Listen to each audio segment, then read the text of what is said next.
Thank the member for Hunter, and I call the member for Murray. Truth is sometimes hard to hear, Shadow Minister. So effectively this is what happened, and you are complicit in your actions from people that previously used to have some regard for you and your stance on agriculture. However, any credibility that you may have had has now been lost due to your stance and your behaviour throughout the backpacker tax debate in this House. And it was quite disgraceful, and the fact that you thought that such an important issue was such a joke, back to the, I think you'll stand condemned for that. However, the scariness of Labor and agriculture doesn't just end with the backpacker tax and their behaviour, it then moves on to water. And certainly there's a certain Shadow Minister for Water in this House who seems to think that we can still take even more water away from productive agriculture and send it down the river for environmental purposes, for South Australia's benefit.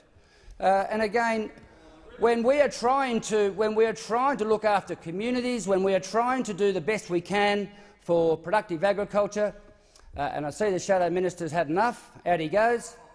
That'd be right. Hope he's going to see Mr Burke and have a talk about water, but he's probably not. He'll probably just go and have a gag about the backpacker tax. This is an incredibly important issue for the seat of Murray and the people who are in agriculture right on the Murray-Darling Basin. And reports have recently been done in relation to the damage that has been caused by taking water away from communities. And I know that the review that took place in the northern parts of the Murray-Darling Basin showed that there has been considerable damage to those communities up around St George, Dirranbandi, and other areas in the north, and that's why they've had to change their targets for recovery in those areas. These reviews are still yet to be done in the southern part of the basin, but nevertheless, the thought that the Labor Party in this place still thinks that you can take an additional 450 gigalitres of water away from productive agriculture to effectively keep the Murray mouth open and to keep lakes at the bottom end of the Murray River system freshwater, when naturally they are estuarine lakes, seemingly is beggars belief. However, this particular bill is dealing mainly with farmer household allowance and the support that this government is providing for farmers, and at the moment the major concern is within the dairy industry. It must be also noted that when the dairy industry was plunged into the crisis that it was through the advice being given to the farmers and the clawback provisions that took place in May of last year, the Minister for Agriculture, Barnaby Joyce, was very quick to act, getting into the heart of the dairy regions and putting forward a $550 million package, a support package, a rescue package, to help those businesses, those farming businesses that needed some assistance, and tried to help in the best way they possibly could, offering up farmer household allowance, offering up low-interest concessional loans. And I know the Shadow Minister again starts laughing and mocking the concept about low-interest loans, but if you've got 2.47% opportunity to borrow money at, that's something that's very, very serious. And many of our farmers are laden with debt, and the ability to have to switch your loans over to 2.47% has the capacity to save many farmers in the tune of $30,000 to $40,000 per annum. Now, this, coupled with farmer household allowance, which can bring into a couple in the tune of around $25,000 per annum, is a sizable support package for a farming business that's doing it very tough due to world commodity prices being very, very low. They're not as low as what they were previously under the Labor government, I might add. In 2009, when the price started at $3.60 and ended up at $4.49, those prices are still considerably lower than what they are today and what they were during the middle of the crisis that we have now. So whilst we have got a crisis now and we've got a government that's prepared to accept we've got a crisis in the dairy industry, and is why we're putting these packages together, the crisis isn't as bad as what it was under Labor, where they did absolutely nothing to support the industry. So again, here we have another clear example that the government are quite happy, the opposition, the Labor Party, are quite happy to stand up here today and take a mocking view of what the government is doing to try and assist farming businesses, and in particular dairy farming businesses, while we go through this downturn in the price of milk, world milk, which, by the way, is just starting to work its way back up slightly. And you know, we now have a price sitting for Murray Goulburn providers of around $4.95, Fonterra at $5.20 and ACM at around $4.30, at $5.30. Sorry. So there is a bit of light at the end of the tunnel, and we certainly hope that those businesses that have decided to hang tough, that have decided to keep their herds together, keep their staff on board, are going to be able to be making profits either now or very shortly into the future. But certainly we've been through a very tough patch, and we've been through a situation where many farmers have been getting up at 4:30 to milk their cows in the morning, repeating the dose again at night, just so that they can keep their herds together, even though they know they're making a loss. It's heartbreaking and it's demoralising, and we need to make sure that we have a government that understands this and is prepared to offer the assistance that we have. One of the issues that was highlighted during the roundtables that Member for Hunter spoke about, headed up by Bridget McKenzie, was the timeliness that it took to get hold of the farmer household allowance. And yes, there were some delays, and yes, we have acted. And again, one of the key provisions within this bill is the streamlining of the application process to enable people to get farmer household allowance in a shorter application time and a shorter waiting time. One of the other main provisions in this bill, again mocked by the member for Hunter, is this concept that to have an asset such as water, which is a key ingredient for dairy farmers, could hardly be considered an exterior farming asset, an exterior asset or an off-farm asset.